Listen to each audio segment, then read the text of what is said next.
Hi, I am Karthik Rannan. I am the president of the Wall Street Club of Demystifying Hyderabad campus. Yes, so the collaboration with XLR was an excellent one.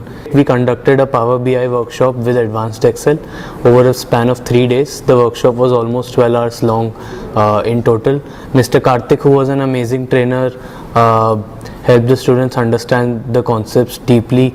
I am sure that the students will be able to apply these concepts in their careers as well as their daily lives while they try to navigate the world of finance. I am happy that we will be able to close this workshop successfully on a very good note. Hi, I am Raghunendra Singh and I am the Technical Director of the Wall Street Club at Println Hyderabad campus. It was a great amazing conducting this workshop with XLR. The trainer, Mr. Karthik, was an excellent person where he explained in very detailed manner on how to give great insights using very complex data sets, which was very helpful for the people who are interested in the field of finance, business or analytics in general. Thank you.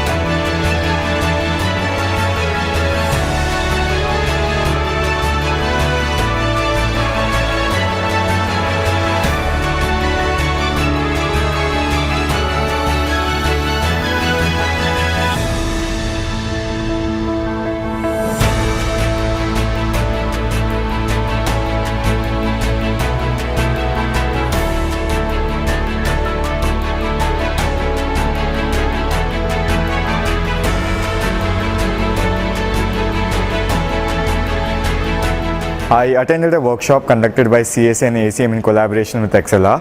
So it was a machine learning workshop. We learned a lot from the course and it was a great experience attending the workshop. The trainer was very helpful. He had a hands-on approach with his teaching and it was fabulous. This was a great experience for me, so I would absolutely love it if XLR and its team would come again to our campus and conduct more events like this.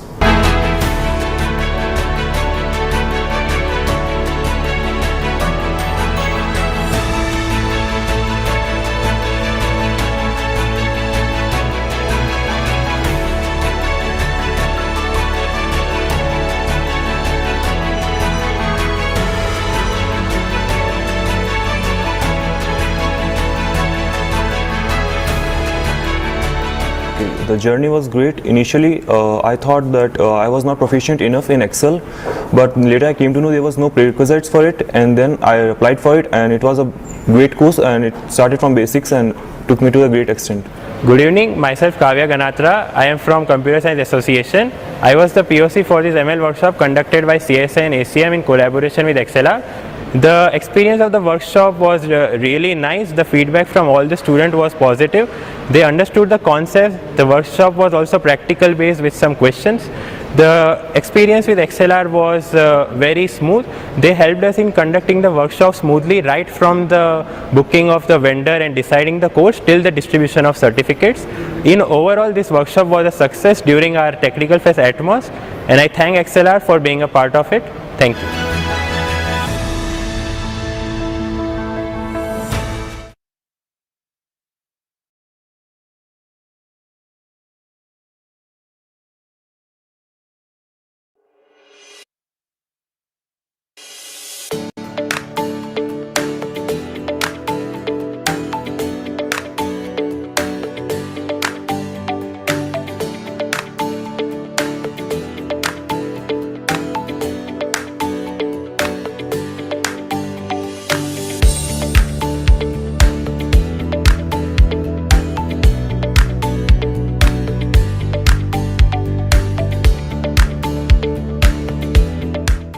Yeah, hello everyone. My name is Tasneem. I'm the senior manager at 98 percentile in the HR department. And today we did a wonderful drive with XLR. It was amazing right from the very beginning, from the very first day when I got in touch with them till today. I think it was an extremely smooth journey with them. There were multiple follow-ups done by the representatives in order to check that we would be, what time we would be coming, how many people would be coming, what vehicle we would get. To that extent, they were so precise in giving all the information to us. It was extremely great to get associated with them and have a drive at XLR campus. So we are very, very happy that we got a chance to do this. Now, coming to the students, what XLR had, I think they were extremely enthusiastic. They were well prepared. They were aware of what they are coming for. I think there was some back-end preparation which they did that was commendable. They also were very confident and they were open to any kind of thing we were asking them to do. That was I think the best part. Now, I really hope we have a very, very fruitful association with each one of them and XLR in future. We are really looking forward to have many more drives like this.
Hi everyone, my name is Prachi Sharma and I'm the Senior Project Manager for IT Department at 90th Percentile. So today we were here for this IT Bootcamp, right, this technical drive and at XLR. So it was a great experience and I would feel that the students, they are the freshers, right, but it doesn't seem like that. So if I talk about their technical and cognitive ability, they all seems pretty good in that and that's what I felt. And I guess they have been taught pretty well at XLR, so that's how they have performed good in their aptitude and the technical tests. So I wish them all the best and it was a very great experience over here.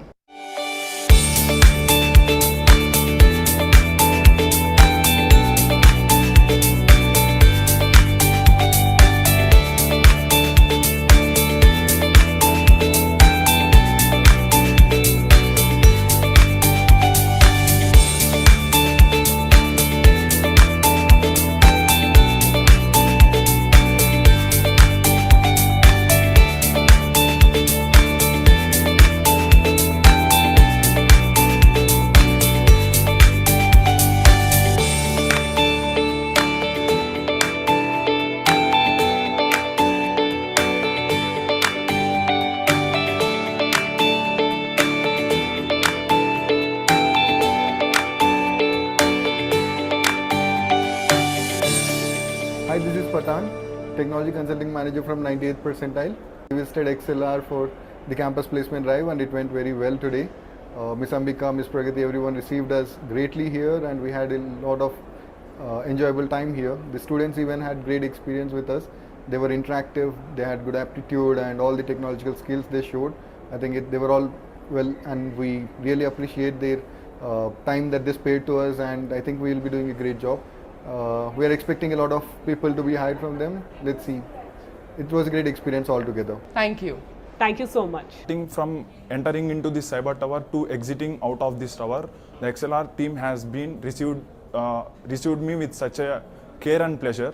I am the part of this XLR since 4 months. From the third month itself, they have conducted the placement sessions from the third month itself, and this is the fourth month, and this is the 98th percentile is one of the placement drive I have attended so far, and attending to this drive is such a good experience for me. All the HRs and the team made us feel very comfortable and confident. XLR helped me a lot, and I experienced a lot of things today.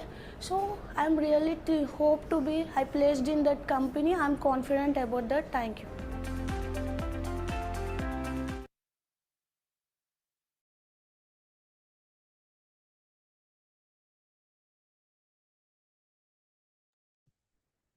Good morning, everyone.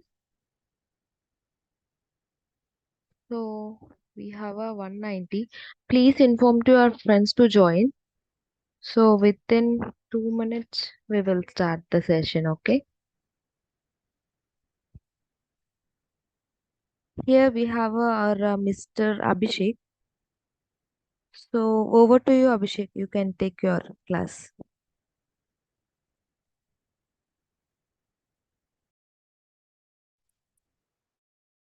Yeah, Chandra, thank you so much.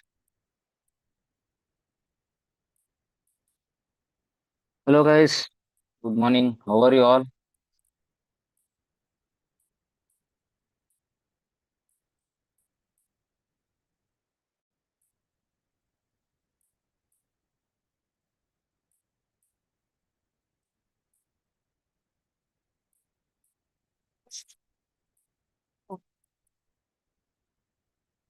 Yeah, good morning. Yes, yes. Whether everyone are done with installation, guys, JDK, Edit Plus, everyone are done. So, any issues? Right? Oh, very good.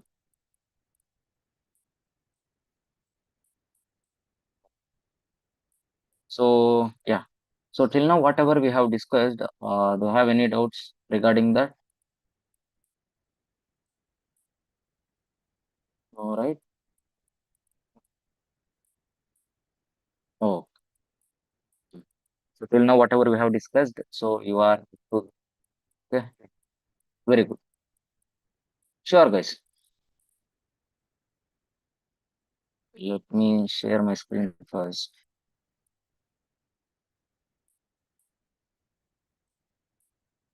No. Please kindly let me know whether my screen is visible, guys.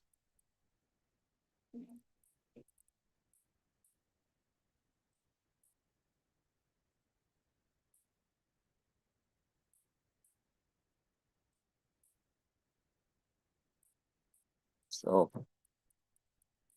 so let's start with our session, guys. So let's not waste the time. Let us start with our session. So yesterday we have discussed like how to execute the program, right? So we know how to create. So we initially used the Notepad, and Notepad was not that interactive. It is not that no, it is not that efficient. So that is why we have installed this edit. Okay, so what I request is kindly please start using Edit Plus, guys. So this is what my uh, my kind request to you. Initially, start going with Edit Plus. Why? Because if you directly jump with IDEs like integrated development environment, for example, Eclipse or IntelliJ or whatever it is, so don't go directly to that. So because first of all, you should know how to compile it, how to execute, what is source code, what is bytecode. You have to use to it. So then you can directly go for it. Okay. So basic foundation is very important. So that is what I mean to say. Right? Yes. So yesterday we have discussed about like I have written some code like this. Yeah. So if you were like very confused, what is this class? What is this public static void demo? Like what am I writing? Right? So don't worry about that. Need not to worry. So today we'll discuss about this itself. Okay. So let me open the paint.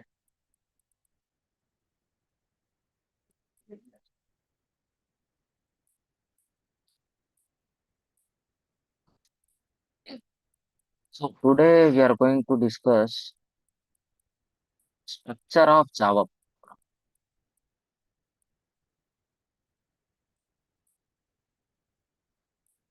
Structure of Java program. Yes.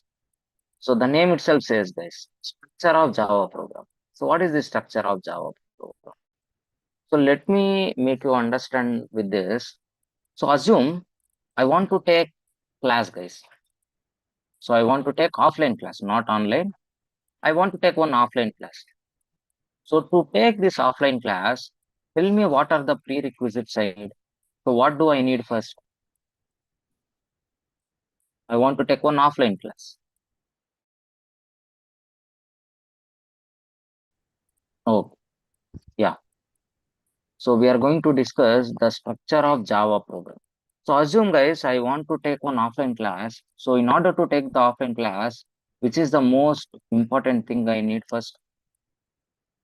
Can anyone please kindly let me know in the chat box? So what I need? I want to take one offline class, so that what I need?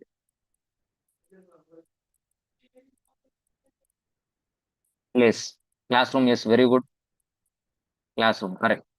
So I need one classroom for that. Means I need one dedicated environment for that. So wherever I want, I cannot take the class. Can I take the class in park? Not possible. Can I take the class in movie theater? No. So I need one dedicated place in order to take the class. The same way, if I want to write my Java program, I want to write some Java instructions. So wherever I want, I cannot write my instructions. Then where can I write? So if you want to write some Java instructions, which has to be executed, those instructions must be written inside class. Here also something we have that is nothing but class. So within this class itself, you have to write some instructions. So how can I write? Let me tell you, every class in Java will have some name called as class name. So you can give any name you want. Yeah, any name. For example, I am giving some test. So test is my class name. Okay. So you have to write class followed by class name. So what is the class name here? Class name is test. And then open parenthesis, close parenthesis, which means this open parenthesis includes this is the starting of the class. So this close parenthesis indicates that this is the end of the class. Okay. So whatever you write in between, okay, instructions, whatever you write within this parenthesis is nothing but what? These are nothing but instructions. So these instructions you have to write within the body.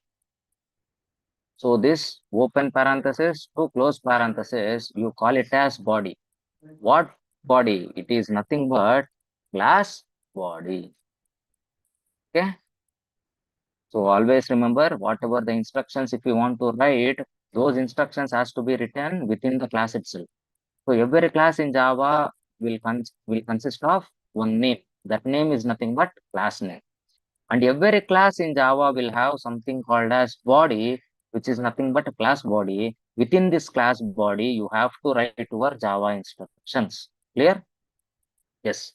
So now, when it comes to your class, for example, assume class test I am writing, right? So if I write like this, and obviously you have to mention those instructions within this open parenthesis only. Within this open parenthesis, and then like whatever the instructions you can write, and then closing the parenthesis is must. Whatever if you want to write, you have to write in between this. Clear? Then only your code is executable, or else your code will not get executed. So remember this point. Okay. Yes.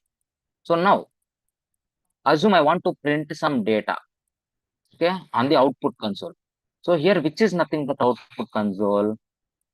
I told right yesterday, command prompt, go to search and type CMD. If you type CMD, CMD stands for command prompt.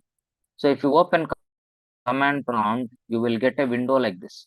So this window is nothing but your output console. So this is the where you can do the commands in order to see the program execution. Means you can find your program out. Now, in this console, I want to print, assume good morning, or else hello world, or else I want to print my name. Okay, I want to print some data on this in your output console. Now, how can I print? So, to print anything on output console, okay, to print anything on output console, we have a command called as system dot out dot println. Okay, so don't worry what is this system, what is this out, and what is this println. Okay, we will learn all about this. So just for time being, remember this statement. So for time being, just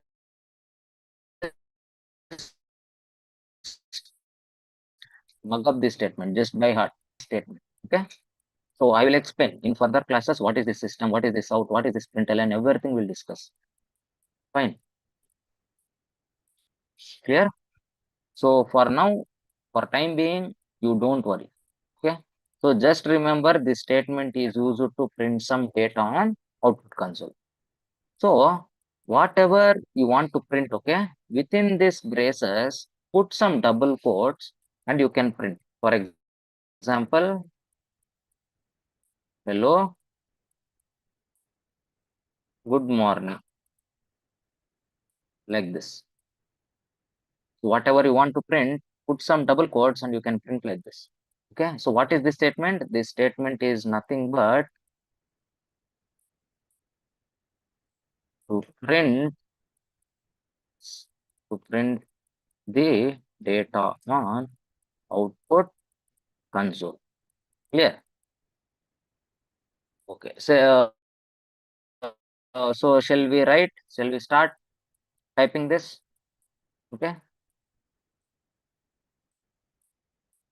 Guys, now tell me whether my voice is breaking. Is it proper or is it breaking? Hello?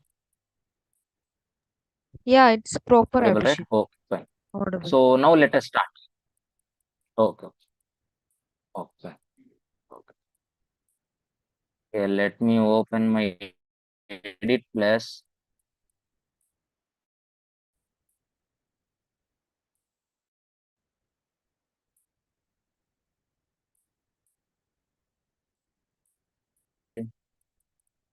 Okay, so first what I have to do, I need to create a class. And every class will have what? Class name. So what is the class name? Anything, you can give anything. I'm giving my class name as test1, assume. Okay. Or else, yeah, or test1, something, any name you can give. And every class in Java will contains the body that is nothing but class body. So inside this only you have to write some instructions. So what I'm doing, I want to print my name or else I want to print something. So what is the statement? System dot out dot println. So this is the statement to print some data on your house. I will print some data. Hello? Good morning, I'm printing. Clear? Yes. So here when you are typing, right? So remember one thing, when you are typing this system, in this case, this yes should be in uppercase. Because your Java is strictly typed language. Okay. So if it is capital means you have to give it in capital, means you have to give it in uppercase. If it is in lower case means you have to give it in lower case only. Like that. If you change, if it is upper and if you are giving it is in lower means you will get error. Okay. So remember that. Okay. So always remember for system this yes should be in uppercase. I will tell in further classes. I will tell why it is like that. What are the reasons? We'll discuss about everything. What is the system? What is this out? This statement is used to print some data on output console. Oh, now let me save this. So where I'm saving, I'm going to C drive. I will save this program. And how you are saving, right? Always remember, you have to save this with your class name. So whatever the class name you are giving, the same name should be for file name also. So what is the class name I am giving here? Test1. So save it with the same name, test1 dot java. Okay. So even if you don't give dot java also fine, because by default it is set for dot java. And if you give also not a problem, just save it. So now my test1 file is saved. Where it is saved? Which, let us check. Go to this PC, go to C drive, go to Abhi, to prog, and here see test1 at bottom. So which was created just now. Okay. Yes. So it got created. Now you just click on this on the top and you can find the path, right? Remove the path and type CMD and press enter. See, now same path. No, now your command prompt is also in the same path. C drive, Abhi, prog. Okay, same. So wherever you have saved your source file, the same way, okay, there also this path got located. So now what I have to do? Run the command java c test1 dot java. See what happens. See, I'm getting some error. Two errors I'm getting. What is this? Something identifier expected it is saying, and illegal start of type it is saying. So what is this illegal start of type? I will tell you, listen carefully. So whatever we are writing right here in this program, so actually when it comes to the class, I cannot wait. So actually when it comes to the class, okay. So assume, take my class only. I'm taking one offline class. So who are all allowed in my class? I am allowed as a trainer, I am allowed. And as a students, you people are allowed. Okay. So that too what? Whether everyone are allowed? No, only the authorized students are allowed. Correct? And is there any third person who can attend my class in my offline class? Definitely not. You cannot allow some other external people inside my class. Yes. The same way, in this Java class also, it won't allow whomever requires. Okay. So whomever want to come inside the class means it is not possible. So there are only some set of people who are allowed inside the class. So who are those persons? So now let us discuss who are those persons. Listen carefully. So who are those persons who are allowed inside this class? So those people are, first one, variables, methods, and initializers.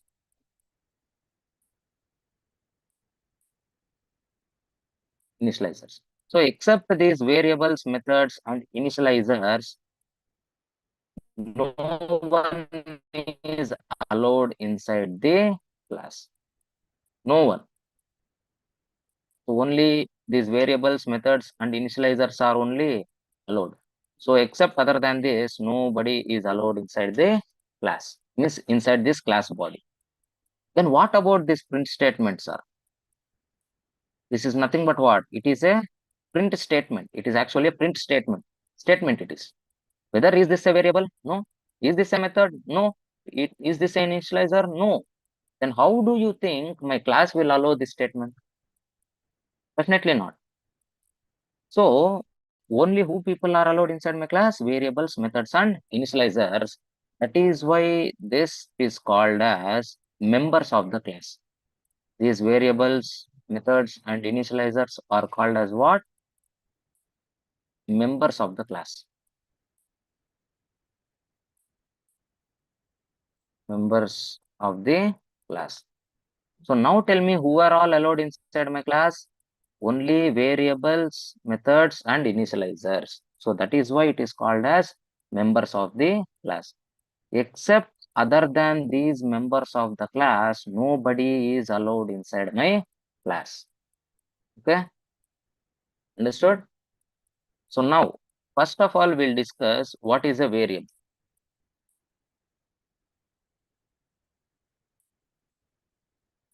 Write it over here. Variable. So what is a variable? So let me tell you, assume I want to store some data. I have some data, I want to store it.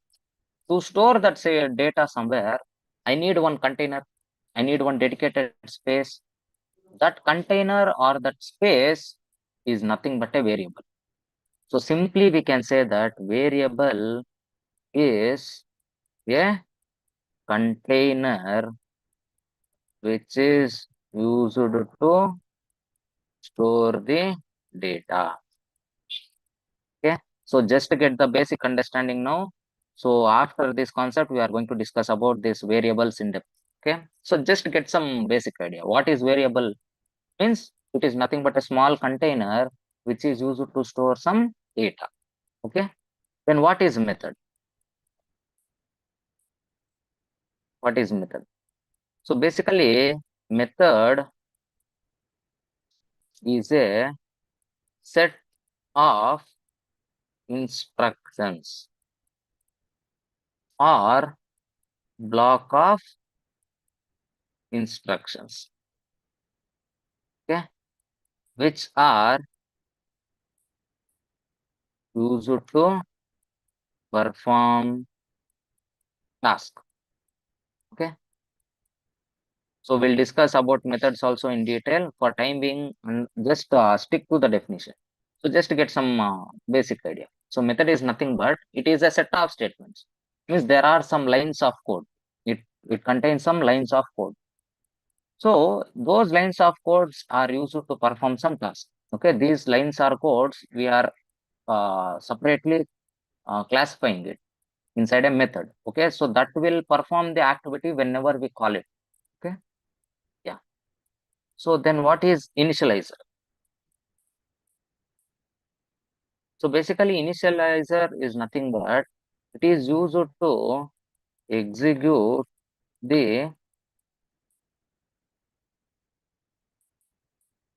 start up instructions. So basically these initializers are used to execute what? Startup instructions. So let me tell you how these startup instructions are get executed. Assume have you ever gone to an ATM, guys? So once if you go to ATM, okay, so if you go and stand in front of that ATM machine, you can find the display, correct? Yes. You can find the display. Inside the display, it will show you, welcome to XYZ ATM. And it will ask you to please insert the card. So once if you insert the card, then actual process will start. Like it will ask you for the amount. Once if you enter the amount, then it will ask you for the PIN. And once if you enter the PIN, then you can withdraw your money. Correct? Yes. So here why I am telling this example means actually the time when you insert the card and you enter the amount and when you enter the PIN, it is where your actual execution will happen. Okay. So whatever the things happened before than that means like welcome to XYZ ATM and please kindly insert your card. Like whatever happened before the actual execution, those are nothing but startup instructions we can say. Okay, before executing the main task, some things will happen. That is nothing but startup instructions. Clear? So those instructions will happen because of this initializer zone. So that we'll discuss in further how this happens. That and all we'll discuss in depth. When it comes to initializer concept, there we'll discuss how they have implemented this, and there we'll discuss. Clear? So just to get some basic idea, variable means it is a small container where we can store the data. And when it comes to method means method is a set of instructions. Means there are more than one or more than one instructions which are used to perform some task. And initializers are used to execute the start instructions.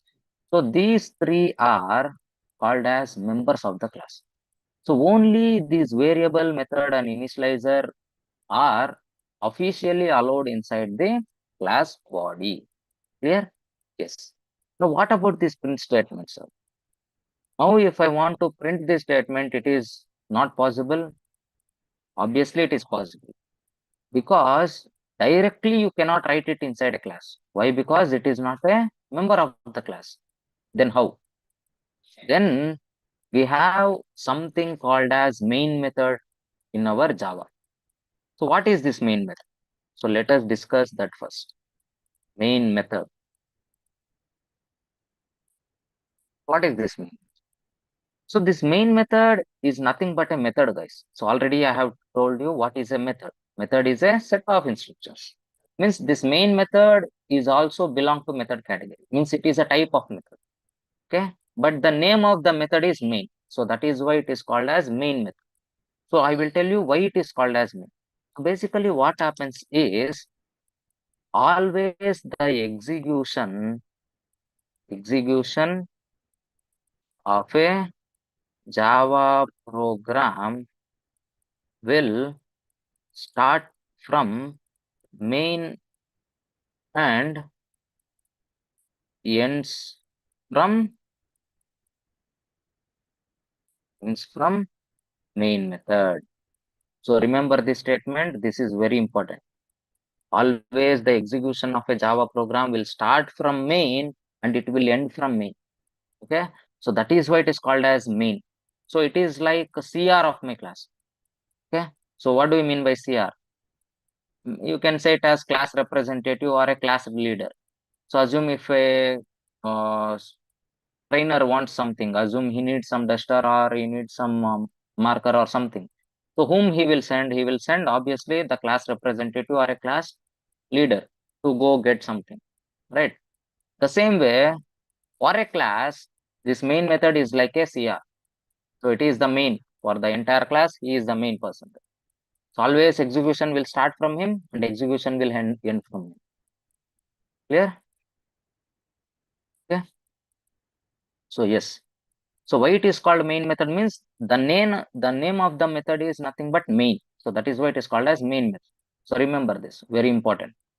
So now what we have to do, if in case if your class don't have main method, right, you cannot execute that program. So if you want to execute a program, that program should contain this main method. So I will show you that. Okay.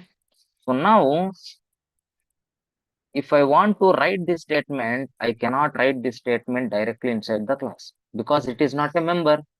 So what I need to do, before declaring it, I need someone called as what? Main method. So how to declare the main method?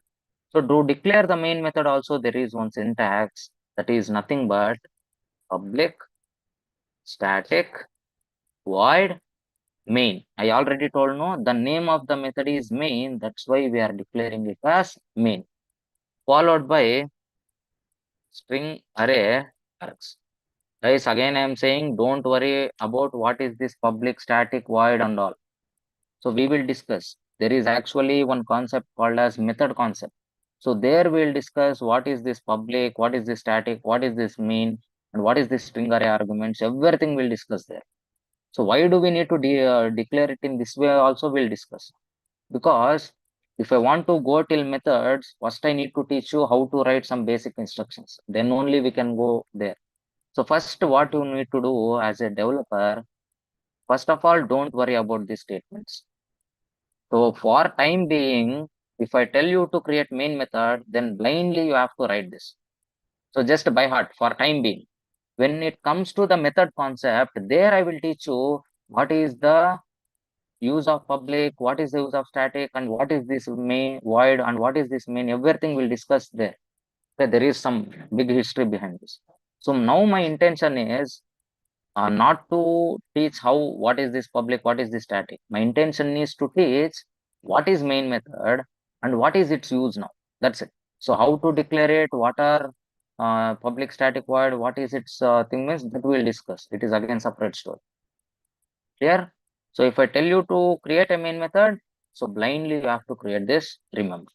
So now inside this main method, this starting means this open brace indicates that this is start of the main method and this is end of the main method. And whatever you can see from start to end. So this is nothing but method body. So from here to here we call it as class body. From here to here we call it as method body. Okay. So whatever you want to write the instructions, those instructions has to be written inside the method body, main method body. Clear? So any doubts till now? We'll discuss. I'll tell you that. So till here, do you have any doubts, guys? So understood why do we need main method? I will tell you. Main method is responsible in order to execute your program. Okay. So if you want to execute any Java program, you should have main method. Only with main method only it will get executed. If no main method, then the program will not get executed. I will show you that. So now I have created main method. Okay. Previous case I have not created main method. Do I get whether I may be able to execute the program? No. So now I have created main method. Now shall we check? See, listen carefully. Listen. Let me clear my screen. Let me type Java C test1 dot Java. Say compile time successful. Now I did not get any error. It means what? My bytecode is generated. Now I will run Java test1. See, hello, good morning. Am I getting the output, guys? Am I getting the output?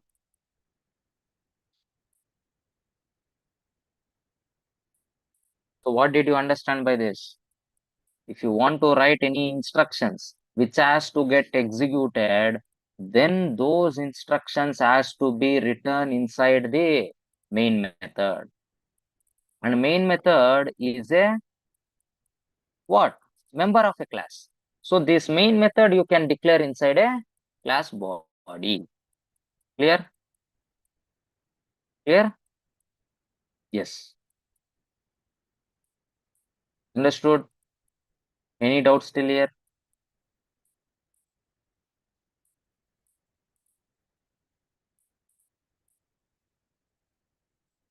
Oh, now listen carefully. Now listen. I told you one word. If you want to execute any Java program, then you need main method, I told. Okay. Yes. Sir, now what I will do, I will not execute my program. So assume this is my class, and inside my class, main method is not there. Main method is not there. So if main method is not there, I told you one thing, we cannot execute the program. Correct? Okay. Sir, I won't execute my program. But can I be able to compile this? Obviously, yes. Listen carefully. Someone asked output, you can check the output. Okay. So let it be. I will type Java C test1 dot Java. Let me enter. See, compile time successful, guys. I'm not getting any error. Listen carefully. In a class, inside a class, if you don't have any main method, then you can compile the code. It is compile time successful, but you cannot execute it. If I try to execute, what happen? Main method is not there. I already told you execution will start from main and execution ends from main. So now if I try to execute Java test1, it will show me the error main method not found in class test1. Please define the main method as follows. See how sweet it is. It is telling if you don't have main method, for compilation I will accept. You can compile. But if you want to execute, you must and should need to declare a main method. If you don't have main method, then I will never make you to run your program. Understood? But see, compiler job is only two things. Remember carefully. Compiler will check for only two things. First thing is, it will check is there any errors? Is there any syntactic errors? Means, have you done any spelling mistakes? It will check. So, have you done any errors here? No. Everything is proper. then why it will restrict you? It will not restrict. So if there are no errors, what happens? Directly it will generate the bytecode. It will allow you to compile and it will generate the bytecode. But in order to execute that bytecode, main method should be present. No, if there is no main method, how can you run it? So that is what I have told you here. It is what I told you. Execution of a Java program will start from main and ends from main. Execution will start from main and it will end from main only. So if main method only not there, how can you execute? Understood, guys? Don't get confusion over here. Understood or not? Just kindly comment in the comment section. It is not some rocket science. Simple. Inside a class, if you don't have main method, you are ready to compile it. It will allow you to compile. Compilation successful. But you cannot execute it. Why? What is the reason? Main method. If no main method, then how can you execute? Because execution starts from main, execution ends from main. That is why main method creation is important.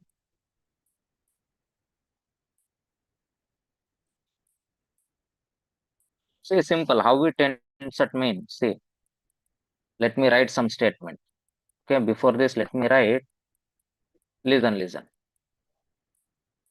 I will write some statements over here.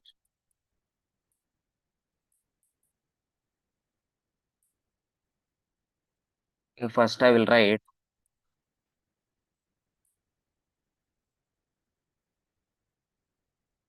start of main. Okay, and here I will write end of main. Okay, now listen. What happens when I compile and execute this?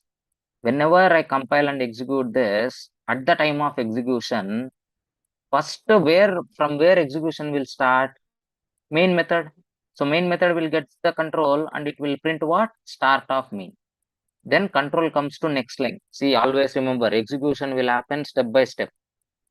Okay. So it will not execute first statement, then go to last statement, then come to between. Not happen. Execution will always happen step by step. So after executing the start of main, then control comes to next step, print hello, good morning. After printing that, come to end of main and it will print end of main. See?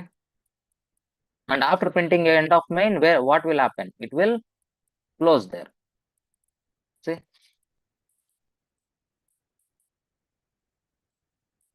Okay. Start of main, hello, good morning, end of main.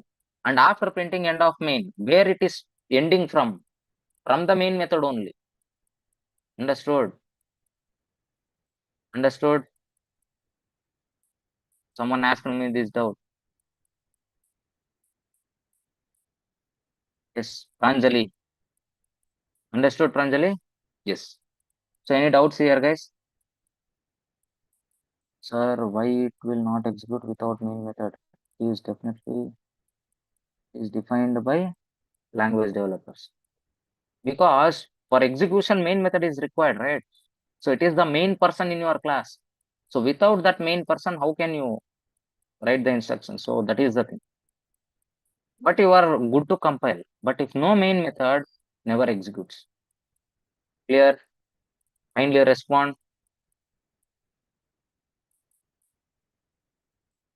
Guys, any doubts? Java, you cannot run it in browser, man. It is not JavaScript to run in browser. Okay. Yes. So shall we continue this?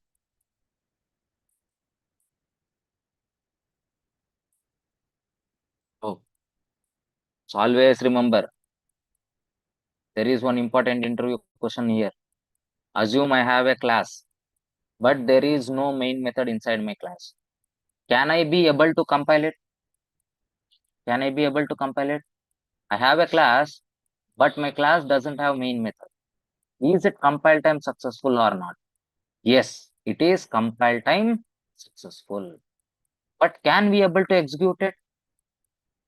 Can we able to execute it? No. Why? What is the reason? What is the reason? Because main method execution starts from main method and execution will end from main method. The starting and ending point is main method only. If there is no main method, then where the execution will happen? No, bytecode is generated. Bytecode is generated. Don't get confused. Compile time successful means bytecode is generated. But inside that bytecode, if no main method means how will it run? That we will discuss, Murli Krishna. So wait for some time. I already told you. Just to concentrate on what we are learning now. About the static, void, public, main, that we will discuss in method concept. Forget about that. That is different concept that we will discuss. Understood till now? So don't try to learn everything at once. Okay? You will go mad. So Java is something like it is having some starting and ending. You have to go with the flow.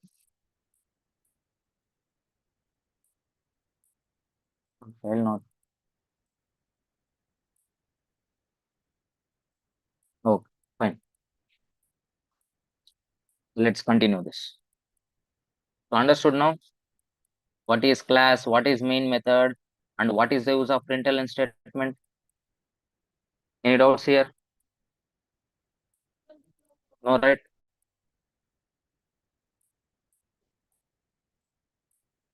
Okay, remember this. Very important. Don't get confused. Okay.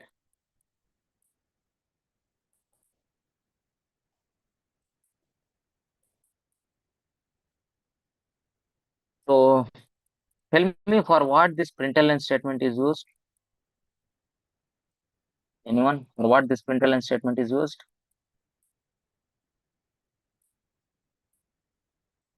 Why do you need println statement? Yes. To display or to print some data on output console. Okay, correct. So now listen carefully. Very important again. Close this.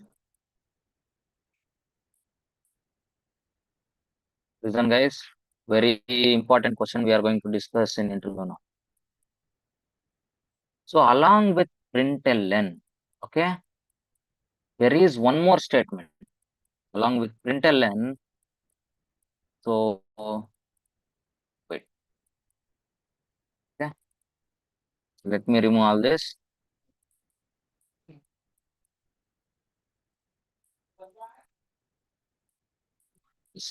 So along with this println statement, there is one more statement. Wait, let me show you. First of all, let me execute this. And if I execute, what is the output? Test one dot Java.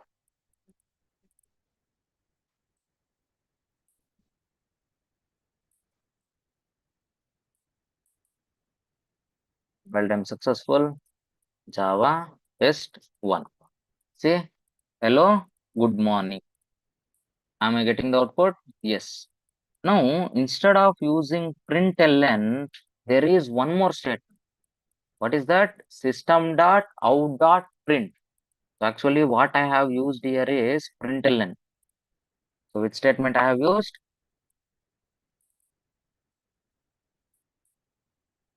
I have used println statement here. System dot out dot println I have used.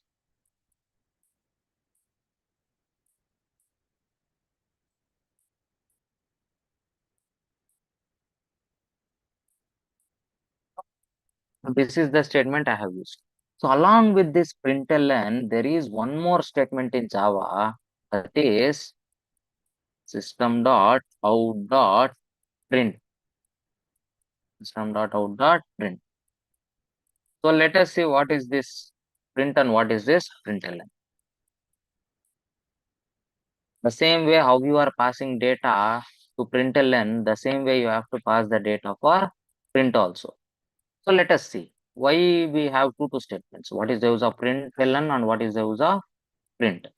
So here I have used println and we know the output. So instead of using println, let me use print. Yeah, we'll see. Okay, system dot out dot print I am using. So if I use print, let us see what is the out. So first of all, let me save this. I have done the changes. Let me save it. So let me type Java C test1 dot Java. Yes, compile time successful, means there is no mistake in my code. Let us run now. Java test1. See, same output I am getting. Hello, good morning I am getting. Hello, good morning I am getting. But can you observe some difference here, guys? Can you observe the difference? Can anyone? Can anyone tell me what is the difference here? Exactly, space, one new line. Space gap, yes, new line, correct. Good observation. So if I use system dot out dot println, so basically that ln stands for next line or new line. So that is why I'm getting one more line here down. You can see the space here, correct? So you can see the space after the statement down. You can see the space. But when it comes to print, there is no space. Only the statement is there. After this, no space. See here, you have space. But after this statement, there is no space. Correct, guys? Yes? Did you observe or not? Yes? So what did you understand by this now? So very important question for your interview. So why do we need print and println statement? What is the difference? Difference between println and print statement.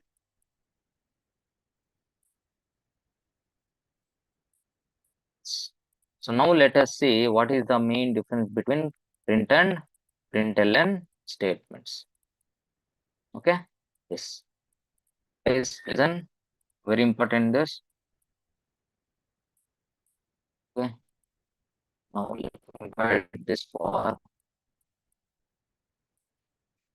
println. Let me divide this for print. So both are used to print data only. So that is for sure. By using these both statements, you can print data on output console. But there are some differences. So first difference you have seen now. What is that first difference?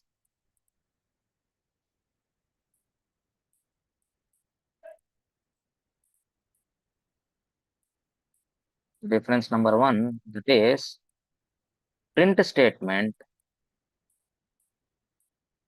println statement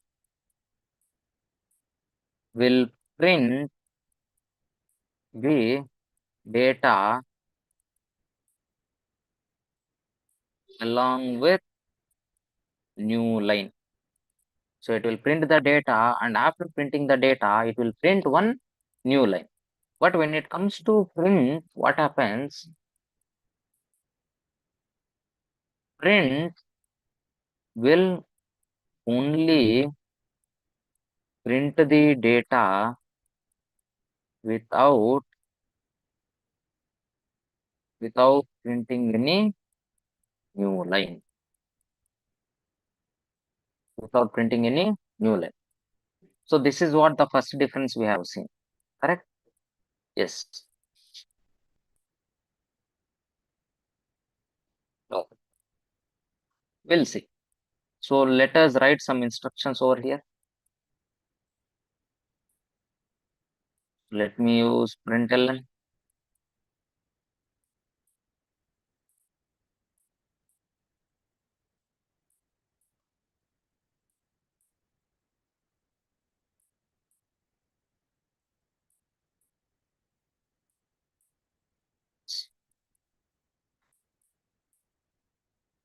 Now, can anyone tell me how many lines will get printed and what is the output in each and every line?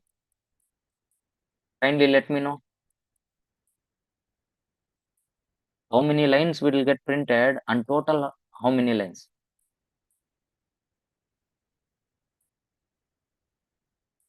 So total how many lines and what is the output in each and every line? 6 lines, 4 lines, 3 lines, 5 lines.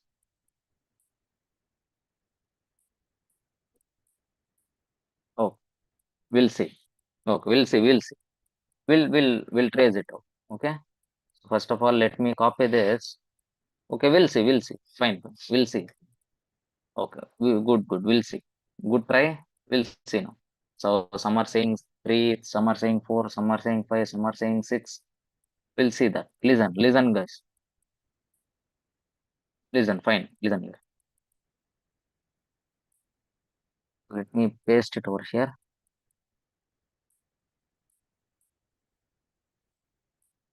Listen. So this is what the instruction I have given. So let me tell you, initially when you open your output console, listen carefully. Initially when you open your output console, okay, in your output console, initially the cursor will be pointing at first place, first position. Okay. So it will be blinking like this. In the first place, first position, the cursor will be blinking. So if you want, let me show you. See, first line, first position, here my cursor is blinking. Can everyone able to see or not? See, here it is blinking at first line, first position. Here, correct? Yes. So initially my cursor will be at first line, first position. Like this, here it will be blinking. So now what happens when control reaches this first statement? Okay, listen carefully. When control reaches this first statement, this statement, when control reaches this first statement, directly it will jump into the data. So what is the data I am printing here? Hi. So directly it will print into the data. And what it will do? It will first print H. So what it will do? It will first print H. Let me enlarge it.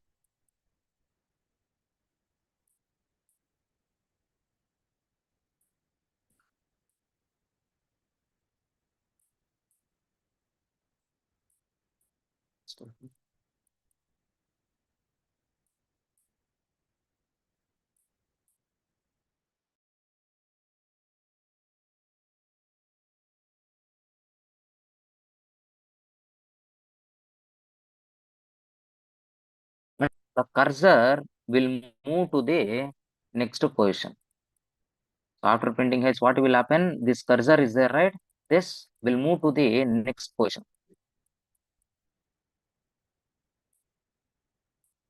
It will move to the next position.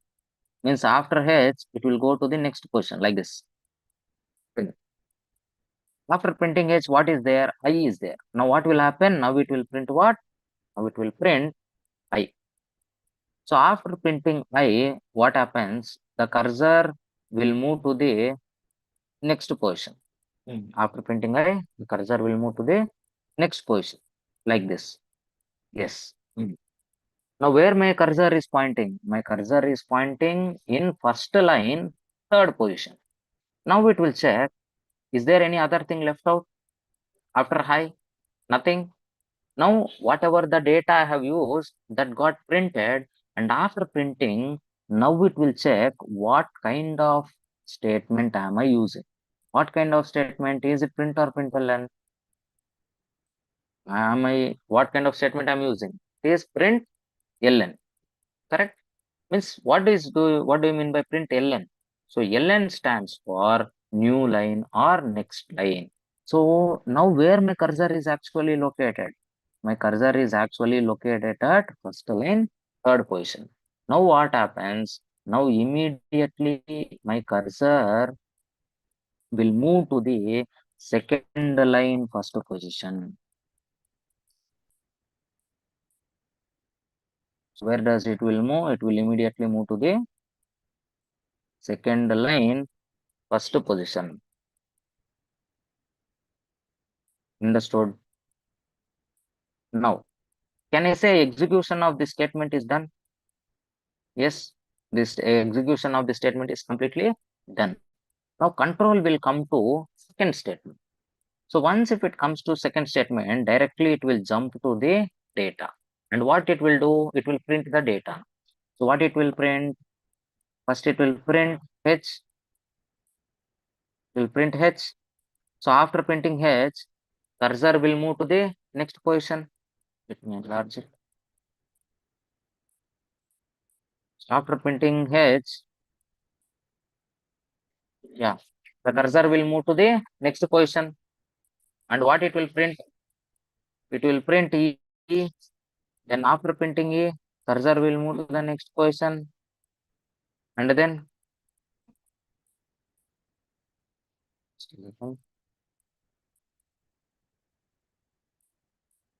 HELL, hello, it will print. Yes or not? So after printing O, what happens? The cursor will be waiting at next position. So after printing O, the cursor will move to the next position. It is waiting there. So now, after O, is there anything left out? Definitely not. Now it will check what kind of statement am I using. Whether I am using print or println. It is print ln. So ln stands for new line. Control will come to the third line, first position. Now the control will come to the third line. So it will comes to the third line, first position. Now it is waiting in third line, first position. Now can I say execution of this statement is done? Yes. So once statement execution is done, statement will be now executed and control will come to the next line. So when it comes to the next line, directly it will jump into the data and now it will print what? By. It will print by.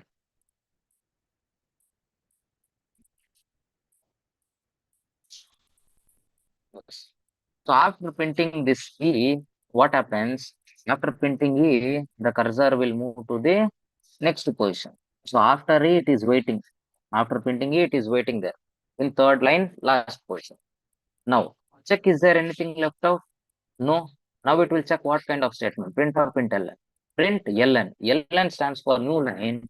So now the control will immediately go for fourth line, first position.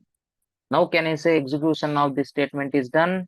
Yes, execution of this statement is done. There is nothing to get executed and I can say the execution of program is done. Okay, now tell me how many lines got printed?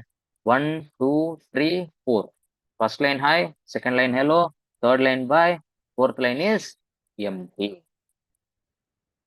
Yes, understood? Understood everyone?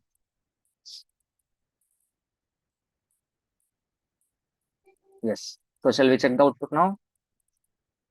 Let us execute this.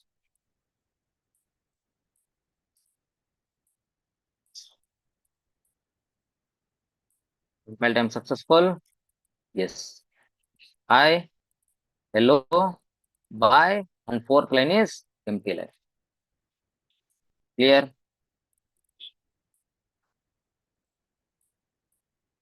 Sir, if we want to give more than one lines, then I'll tell you.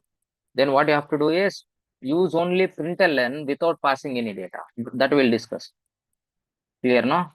Just whatever I'm teaching, just stick to that. We'll see that. No, in edit plus you cannot directly run. So it is not IDE. Okay, you need comment from there. Okay. So now instead of using println, I will use print. What happens now? What happens now? Now tell me the output. How many lines will get printed and what is the output?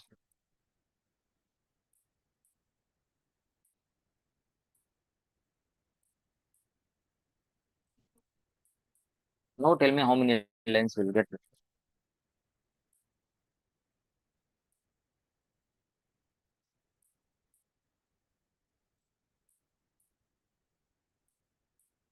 Some are saying 3, some are saying 1. We'll see. So listen carefully. Already I told, when you use print statement, okay, the control will never go to new line. It will not print new line. So new line will be printed in ln case. Only new line, print ln case. In this case, you will get only one line output. So let us see that also. Listen carefully. Next example that you have to solve. Okay. I'm literally tracing and explaining each and everything. So listen carefully.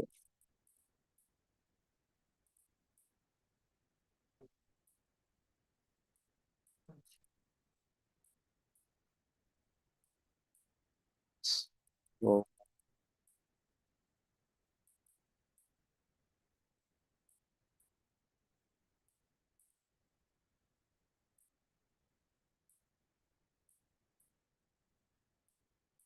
So initially where the cursor is located in first line, first position. Yes.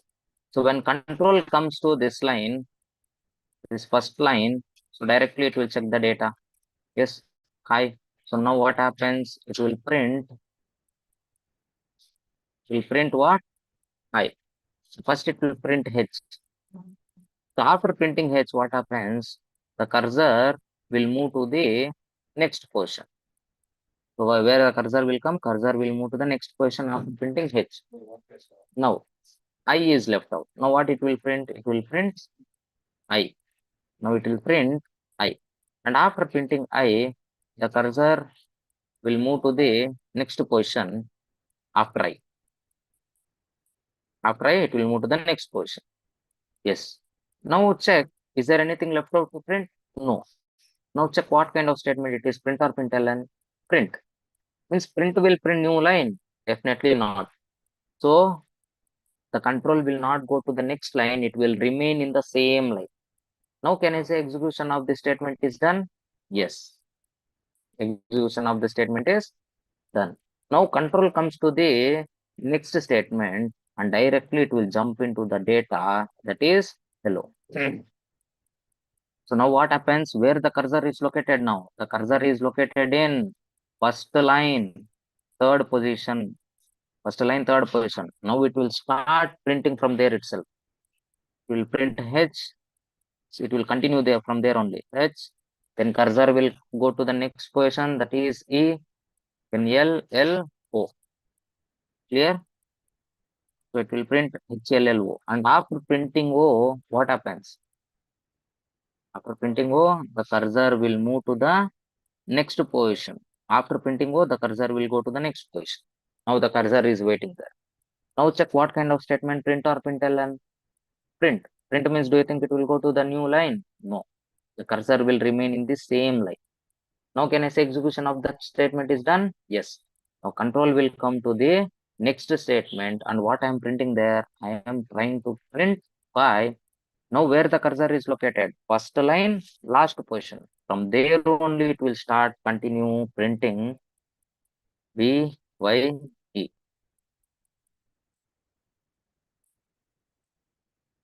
So it will print what? It will print I.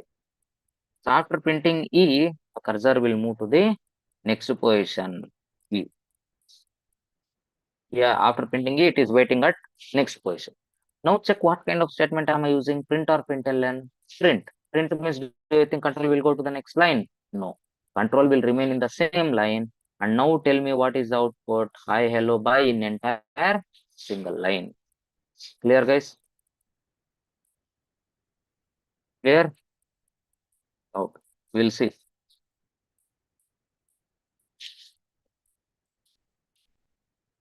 Compile time successful. See? Hi, hello, bye in single line we got. Understood? Understood, everyone? Kindly respond. Any doubts in println? Any doubts in print? I have literally neatly traced and I have shown you. Okay, understood? Very good. Yes. Okay. Now listen. Now I will give one small task.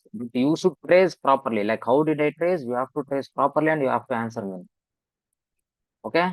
Trace properly and tell me the answer. Don't tell blindly. So take one pen, take one paper or take one book, trace it neatly. Like how did I trace? Trace it neatly and tell me what is the output in each and every line. Okay?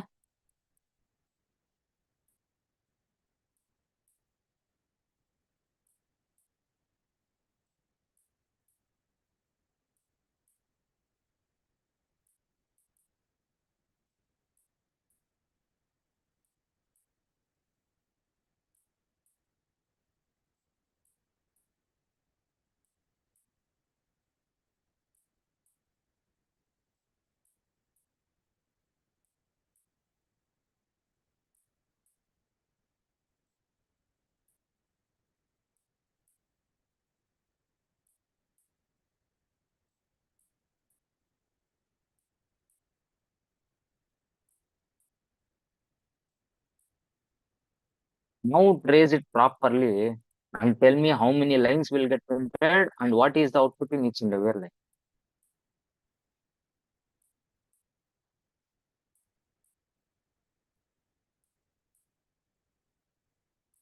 Same.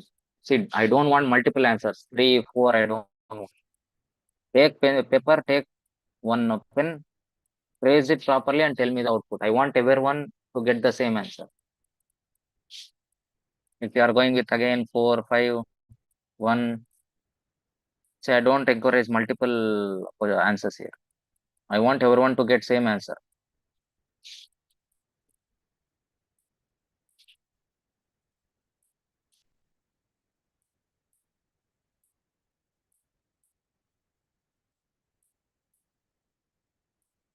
Trace it properly. Take 2 minutes of time, trace it properly and tell me.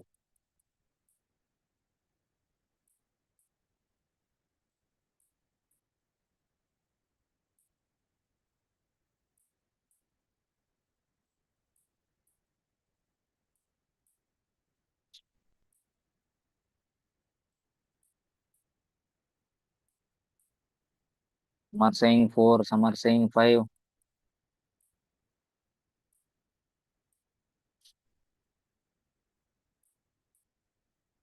Okay, okay, fine. Listen carefully. So I will trace this, listen carefully, and then again, don't ask me, sir, I did not understand. Okay, listen carefully. Insert it over here.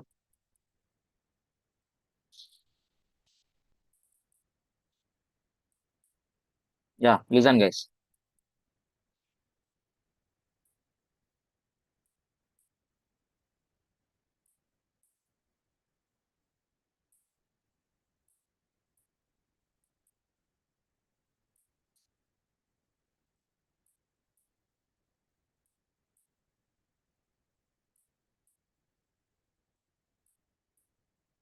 In our output console, initially the cursor will be located at first line, first position. Now, when control reaches this first statement, directly it will jump into high. So what it will print here? It will print I.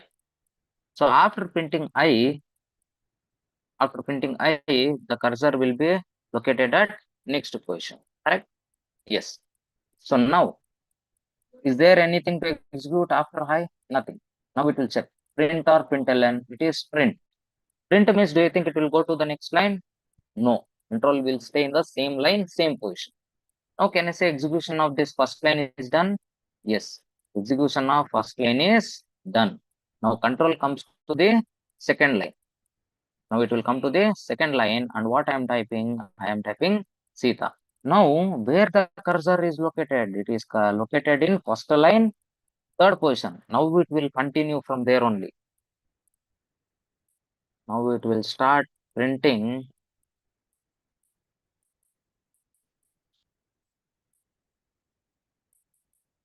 It will start printing STEH. Sita, it will print. Now, after printing A, the cursor will move to the next position.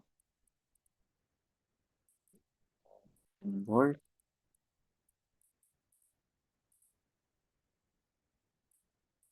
Yes. So after printing A, the cursor will move to the next position. Now it will check whether am I using print or println. I'm using println. So ln stands for new line. So immediately what happens? The control will come to the second line first position. Now it will come to the second line first position. Now the control is waiting at second line first position. Now, can I say execution of the statement is done? Second statement? Yes. So once the execution of second statement is done, now the control will come to the third statement and directly jumps into data, and what it will print? It will print how space r space you, and after printing how are you, the cursor will be waiting at next position.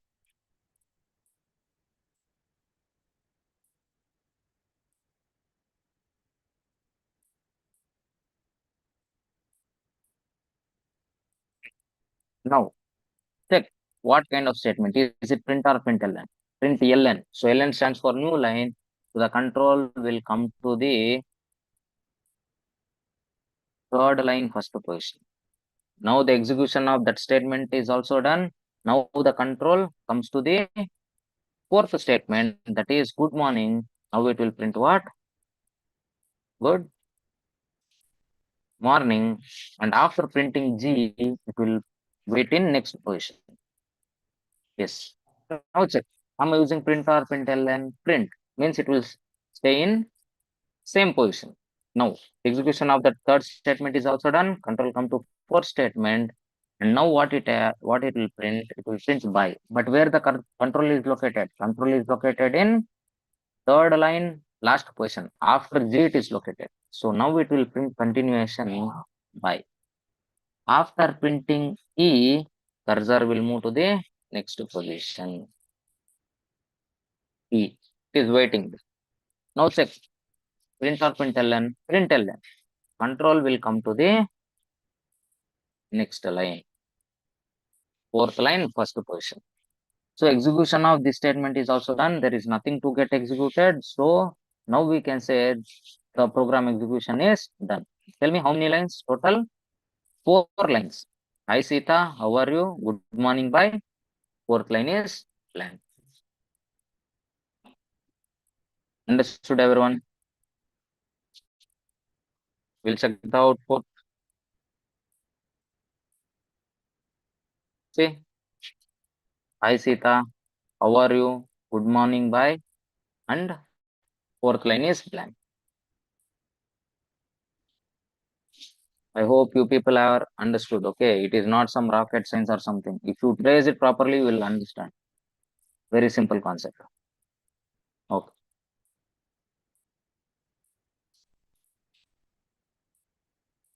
So understood what is the difference between print and println? So basically, println will print the data. After printing the data, it will print one new line. But print statement will print the data without printing any new line. This is one difference. There is one more difference. Listen carefully.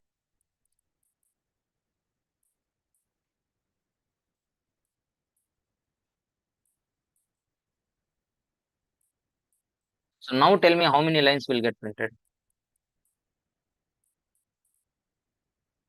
Already I have given 3 men. Let us go further. We don't have that much time. So how many lines will get printed?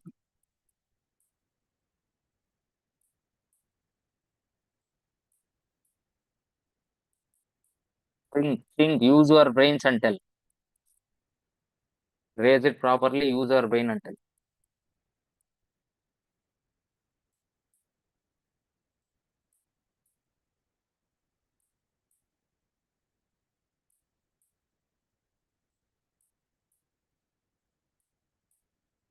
Listen, I will tell you. So, assume this is my output console. So, where the cursor is located initially, it is located in line first position. Yes. Now, when control comes to this line, so directly it will jump into the data.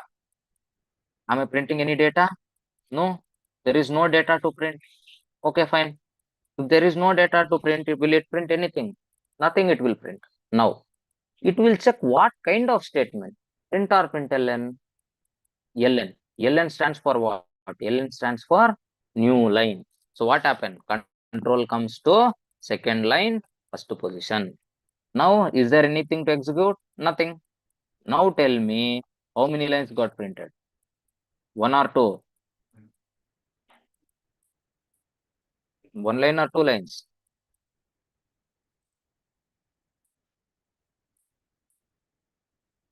Two lines. Understood? That is why I will phrase it properly. Shall we check? Simple it is. If you trace, you will get answer, but you will not trace. See how many lines? 1, 2. 1, 2. Total 2. 2 blank. Understood?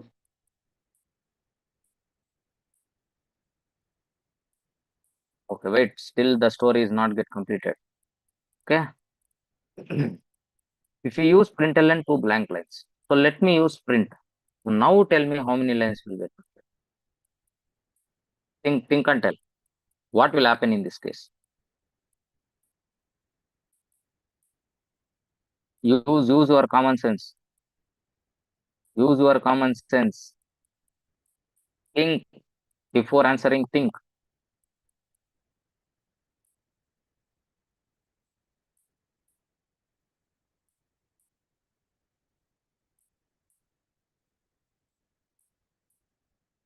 Listen.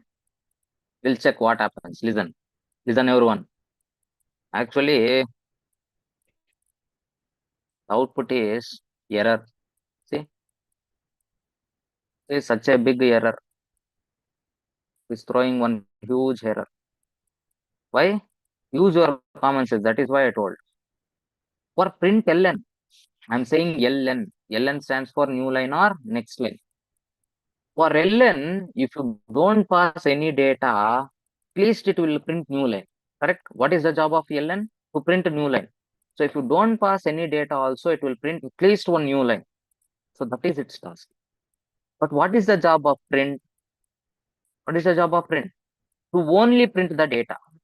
Will it print any new line? No. So am I passing any data here? No. There is nothing to print, and this print also will not print any new line. Then what is the use of using this print statement without passing any data? Useless. Useless or not? There is no work for this statement. So whatever the data you pass, the data it will print. Am I passing any data? No, I'm not passing any data. Okay, at least will it print any new line? No. Then what is the use of using this? So that is the reason why they have removed this statement from your Java. If you print like this, if you don't pass any data to print statement, then you will get compile time error.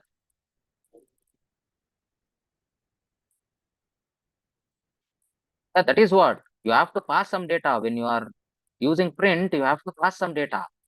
Without passing some data, you cannot. See, that is what the error is. That is what the error is. No suitable method. There is no suitable like that. There is no suitable print statement like that. You must and should pass either boolean or character or int. Some data you have to pass. It is saying. Understood. Understood the main difference. This double quotes is a data. It will print. It is a blank actually. But we are not even passing anything.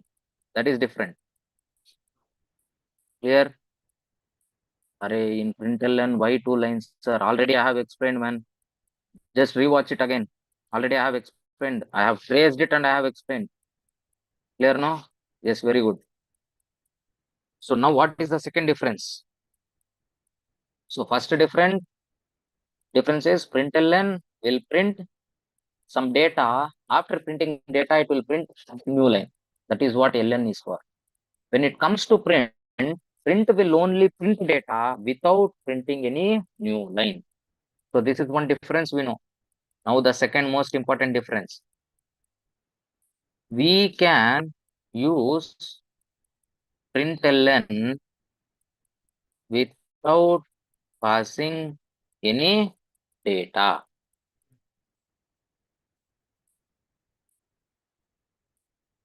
It is compile time successful.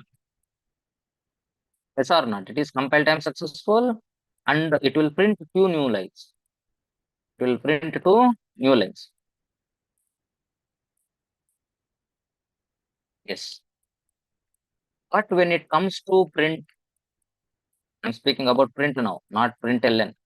Print.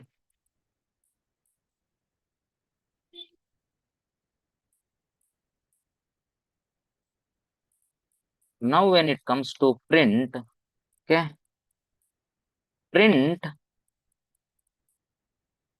can be used only when we pass data, okay, without passing data to print statement, okay, without passing data to print statement cannot be used, okay.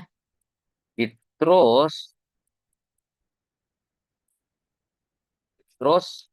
compile time error. CT stands for compile time error. You cannot use print statement without passing any data. Understood? These are the two main important for print equals data is required. Yes. Understood, everyone? These are the two main important differences. For println, even if you don't pass data, it is fine. Two new lines will get printed. One new line will get printed, okay? But for print, if you don't pass any data, will it print any data? No. At least will it print any new line? No. No use of using it. Then that is the reason why you are getting compile time error. So you cannot use print statement without passing any data.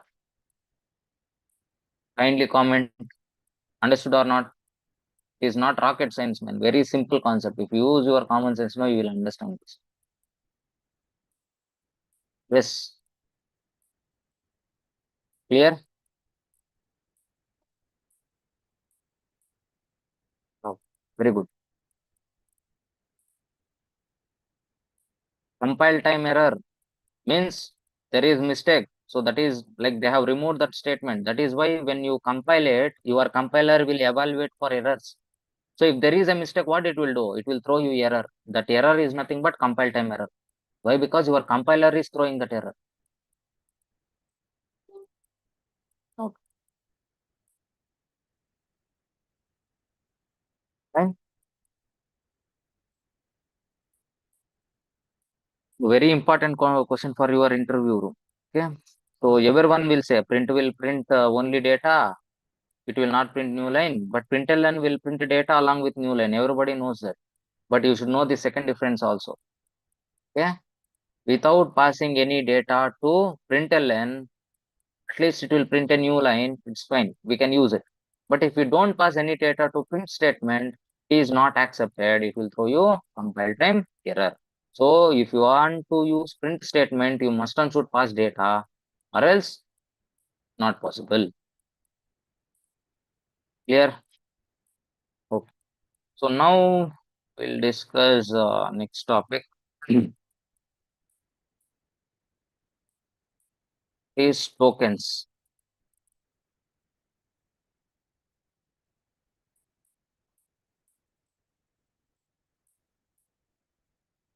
So today you have quiz also. Okay, at 12:30 it will start. So there are still 12 more minutes. Okay, I will cover one small topic here.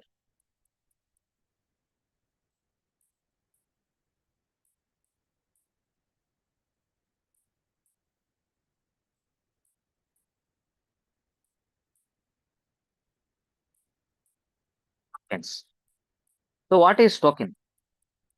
So what is this token mean? So basically token is nothing but small individual unit. It is nothing but a small unit in Java. Token is nothing but a small individual unit of Java. Small individual unit of Java which are used to perform some operations or which are used to compose some instructions, we can say, which are used to perform some instructions. Clear? I will discuss what is that small unit, what kind of instructions it will perform, we'll discuss. So basically, when it comes to types of tokens, there are three types of tokens, guys.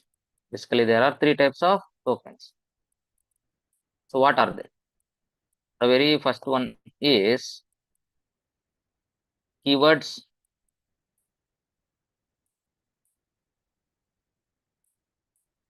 identifiers. The third one is literals. Okay. So now let us discuss about keywords.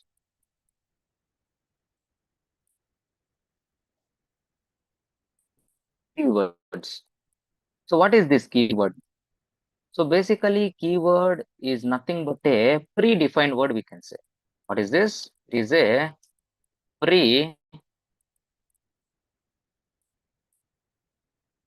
predefined word. Keywords are nothing but keywords are predefined words. So what is mean by predefined? So basically, predefined means already defined. The people who developed this Java, at the time only they have developed some words. They have developed some words. For example, here if you take this class, this public, static, void, these are all keywords. So whatever you are seeing in blue color text here in your program. So whatever you are seeing in blue color text, those are nothing but keywords. Okay. Yes. So the people who developed this Java, right? So while developing this Java language, they have developed these keywords. So each and every keyword in Java is assigned with some specific task. Okay. So basically, keywords are predefined words which are easily understandable by the compiler. So who will understand this predefined words means your compiler, guys. Let me tell you what happens. So we are using class here, right? After class, we are declaring some test one. So what is this test one? Tell me what is that test one? Class name, correct?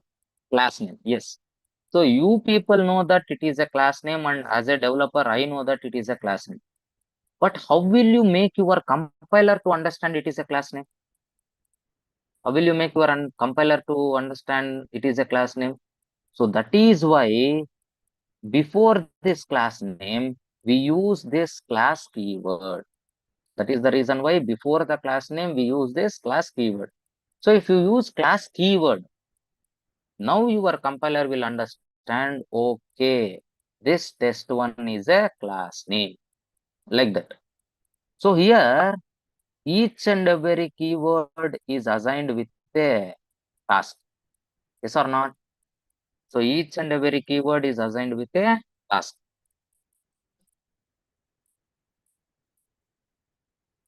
You can say every keyword in Java is assigned with a specific task. So here, what is the task assigned for a class keyword? So in order to make your compiler understand, this is a class name. So that is the task assigned for it. Like that, there are different tasks assigned for this other keywords also that we'll discuss. So currently, let us stick to the class name. Okay, we'll discuss about this in methods concept. Clear, guys? Understood? And if you observe one thing, these keywords are declared in lowercase. Okay? Always remember, keyword should be declared in lowercase. Keywords should be declared in lowercase. Okay. So this is the rule actually. So keywords has to be declared in lowercase. Okay. So as a developer or as a programmer, we can make use of keywords. Okay. But we don't have any authority to change the task associated for it. So I told no, each and every keyword is assigned with some task. So the task which is assigned for a keyword that you cannot change it. So what is your job? You can just use them. That's it. You are not supposed to change. Okay. So basically when it comes to the keywords,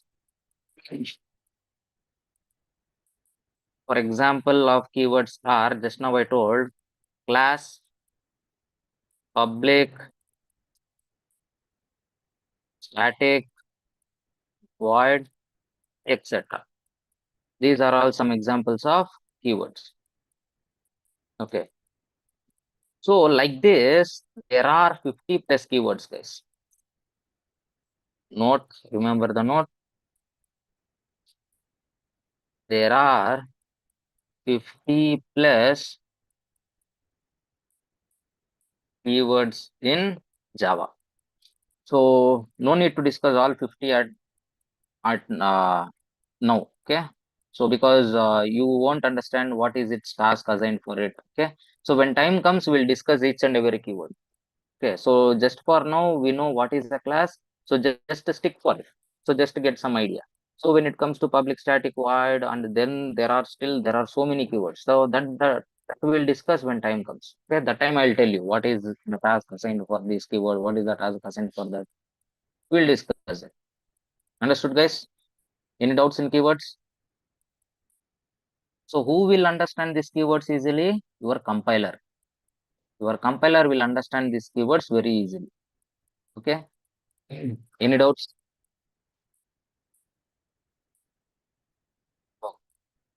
So next one we'll discuss that is identifiers.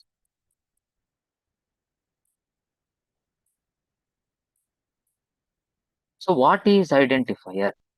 So it is itself says identify. So what do you mean by identify, guys? So how will you identify something? So how will you identify something? So assume there is a fruit or else there is a person. How will you identify them? By name? Yes, very good. By features, yes. But most thing is by name. Yes, exactly. So the identifiers means the name itself says that identify. So how will you identify? Based on name. So simply you can say the name given to the components of a Java program. So the name given to the components of a Java program is nothing but an identifier. So here the main challenging task is what are all those components? So let us see the list of components. So what are all the components of Java? So for what and all you can give the name? You can give name for class. Class have a name, that is nothing but class name. For variable also you can give name. And for interface also you can give the name. And for method you can give the name. And for enum you can give the name, etc. So don't worry about interface variables and all that we'll discuss in further concept. Okay, like class, we can give the name for other things also. Clear?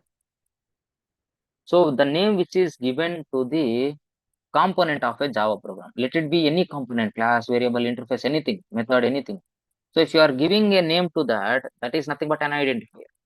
Here if you observe this test one is nothing but what? Class name. Class name means what? Identifier only. Here if you observe, main, what is this main? Name of a method. That is why it is called main method. Okay. So the method name is main here. This main is nothing but what? It is also one identifier. Like that. Understood? Understood? Yes. So now there are some rules, guys.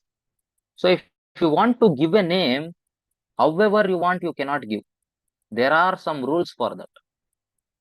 Yes or not? If you want to give, however the names you cannot give. You cannot give a girl name to a boy, or else you cannot give a boy name to a girl. So based on the gender, there are some different names. So you have to classify that, and you have to give. The same way, if you want to give a name in Java, also there are some rules must be followed. Okay, rules of an identifier. So now we'll discuss what are those rules. Very important, guys. Listen carefully. Very important question for your interview, and as a programmer, you should know all this. Should know these rules. Very important. So rule number one.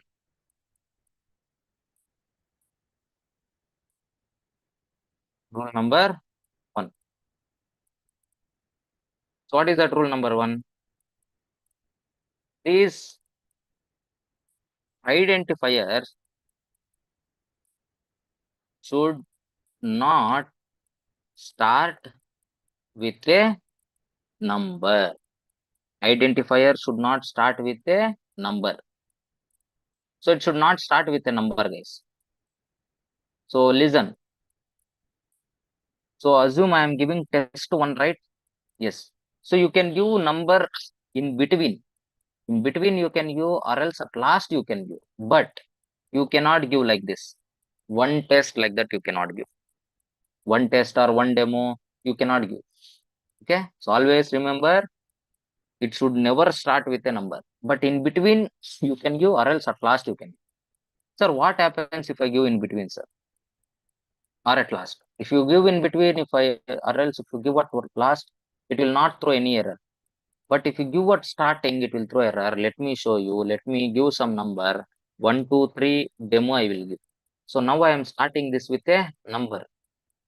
Now let me save this. Let me give 1, 2, 3 demo.java. Let me try to execute this. Java C 123 demo.java. Compile time error. See, something identifier expected, it is saying, means it is telling me you are not following the proper rules for an identifier. This is not a proper identifier, it is saying. Understood? Understood? Yes. So this is rule number one.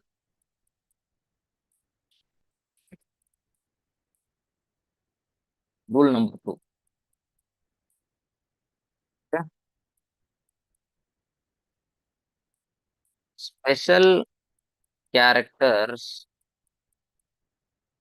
are not allowed except dollar,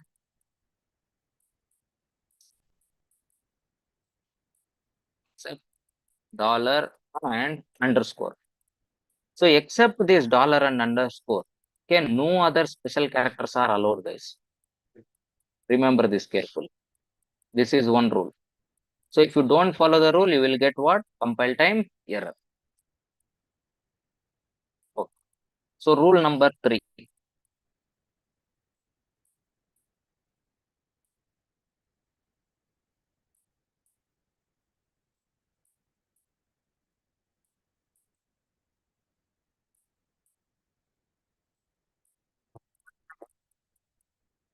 Character space is not allowed. So what is this character space mean? What is this character space mean? Character space is nothing but a blank space, guys. For example, assume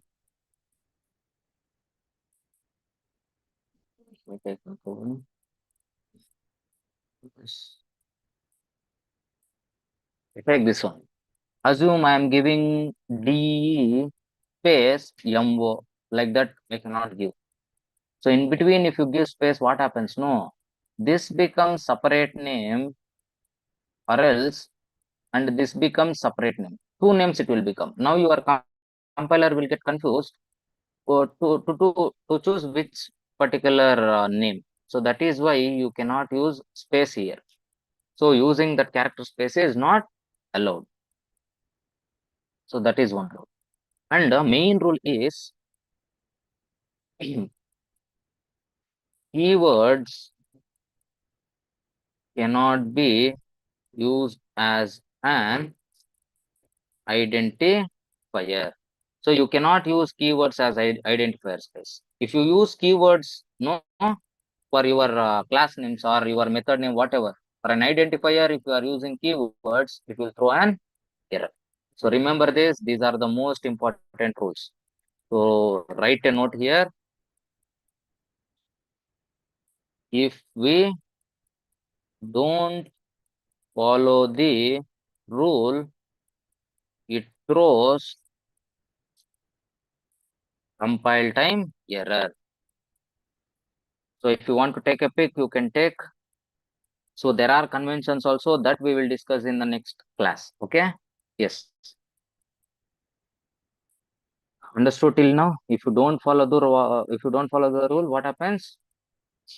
You will get compile time error. Yes, guys. So that's all for today. Yeah, Chandana, are you there? Yeah, Abhishek. Yes, yes. Now So, you can hand over yourself. Now you okay. can take it. So you have quizzed right now. At what time? Yeah, 12:30 to 1, half an hour. yeah, happen. Yes, yes, yes. Now you can carry on with your quiz. Okay, thank you. Guys, I hope all are ready for the quiz.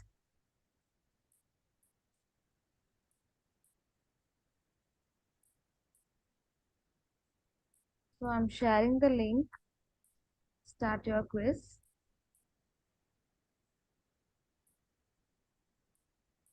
Yeah, all the best, everyone. Please think twice and answer the questions.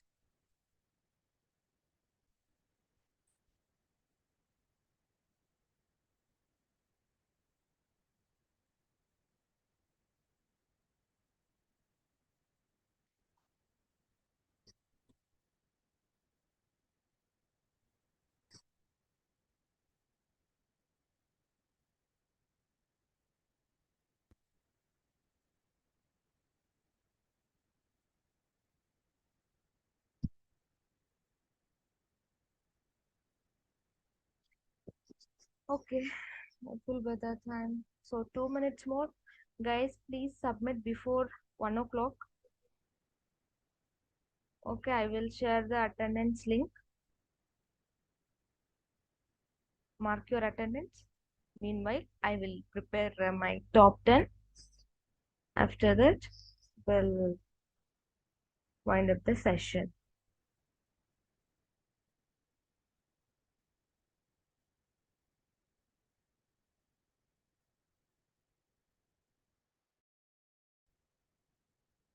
Yes, I'm sharing the attendance link.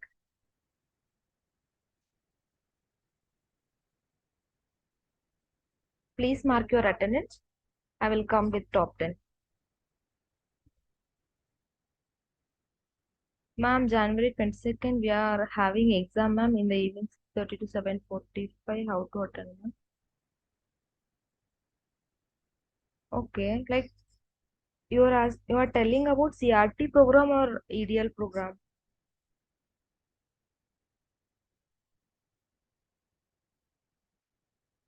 Ma'am, till now I haven't attended aptitude classes during weekdays. Will I get 60% attendance if I start attending from tomorrow onwards? Yes, yes. Sinchana, you will get.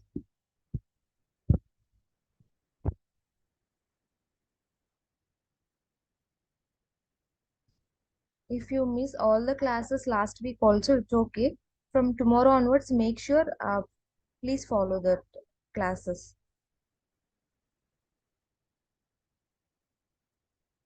Okay, I'm sharing the screen. Ma'am, from today onwards, I will join. Okay, GSCR at the rate tech. CRT, there is no quiz on Monday.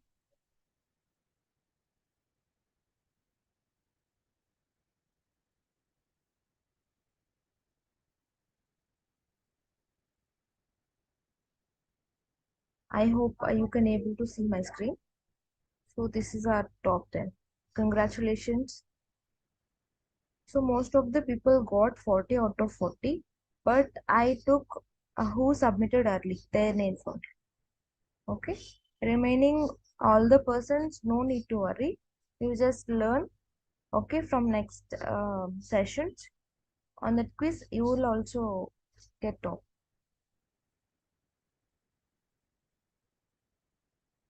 Ma'am, attendance link. Yes, I'm sharing.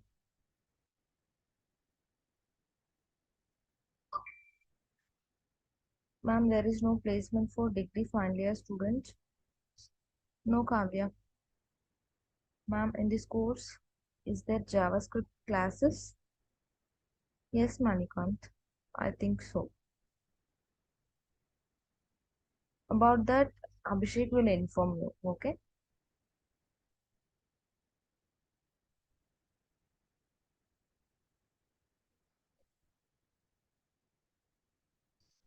Ma'am, I have also did not attended any session. I will join from tomorrow. Yes, you are always welcome. And inform to your friends as well to join. Family, friends, neighbors. Okay.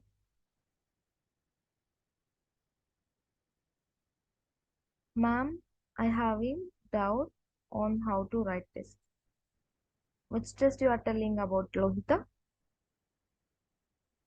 Ma'am, can we leave? Yes, if you don't have any queries, you can leave.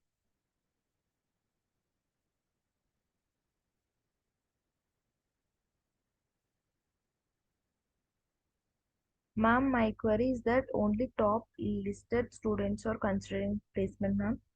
In engineering final year students, we are calculating all the things like in the college marks subject wise, and here how was the performance, is attending daily or not, how was the quizzes happened, and that final test, all the things. So we are taking average on this and we are giving.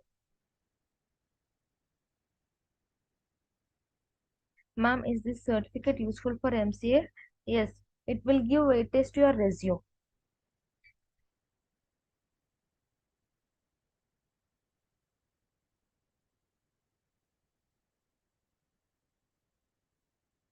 How can to access LMS? Guys, I am watching that many people are struggling about LMS. Tomorrow I will share one PPT. So there it will mention from scratch how to access the LMS, and where you will get recordings, assessment where you can attend, all the things. Okay, I will prepare one PPT and I will send.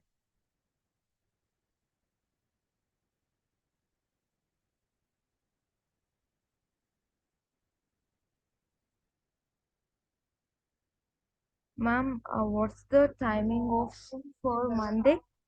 Weekdays we have a 6:30 to 9 p.m. and weekends we have a 10:30 to 1. How to get LMS access? For the LMS query, drop an email to edel@excelr.com. Meanwhile, tomorrow I will share one PPT so that you can understand what's the LMS, what is in that. Ma'am, I didn't attend the Saturday classes and Sunday it is no problem. No, like whatever you miss the classes, you just watch the recordings. Ma'am, I'm studying.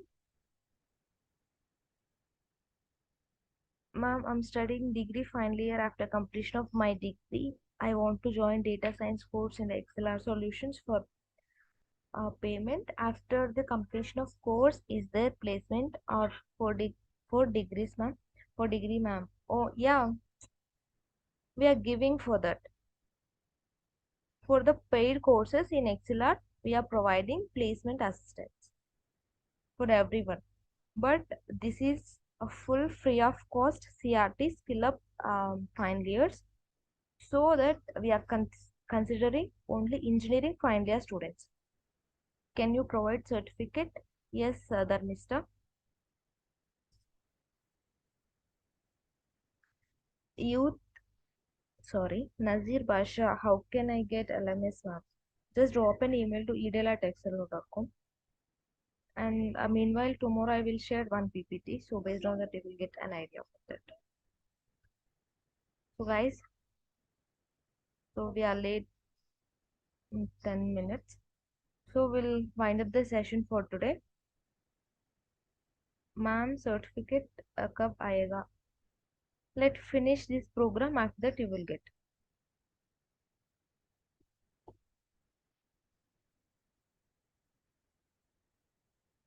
Okay, sharing attendance.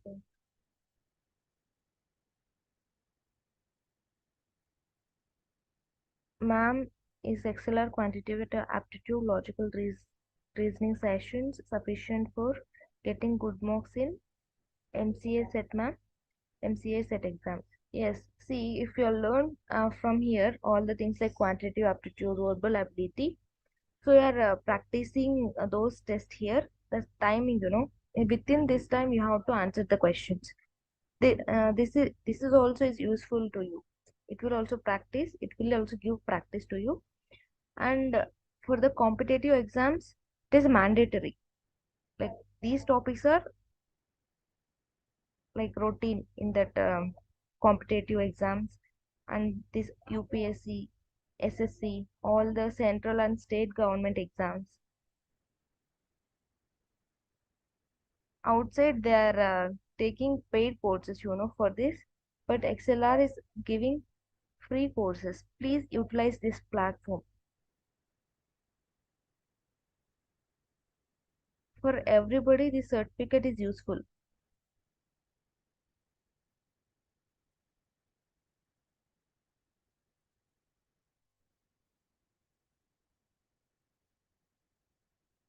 Ma'am, I don't get any problem with certificate if I didn't attend Saturday and Sunday classes till now. I'm engineering final year.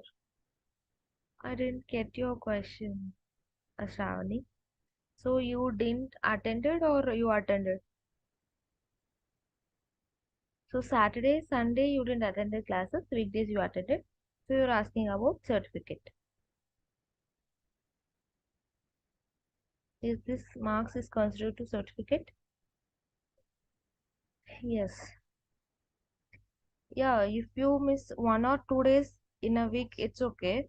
But that too don't miss casually. If you have a strong reason, that time only you can.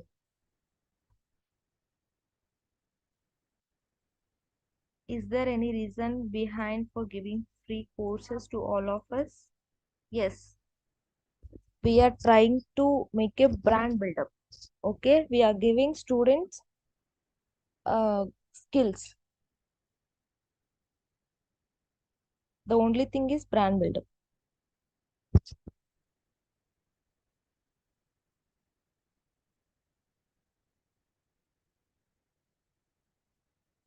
Okay, then we are done for the day, and we'll meet on tomorrow evening 6:30 to 9 p.m. Okay, don't miss everyone. Please join on that time. Bye bye. Have a great day. Yes, thank you so much.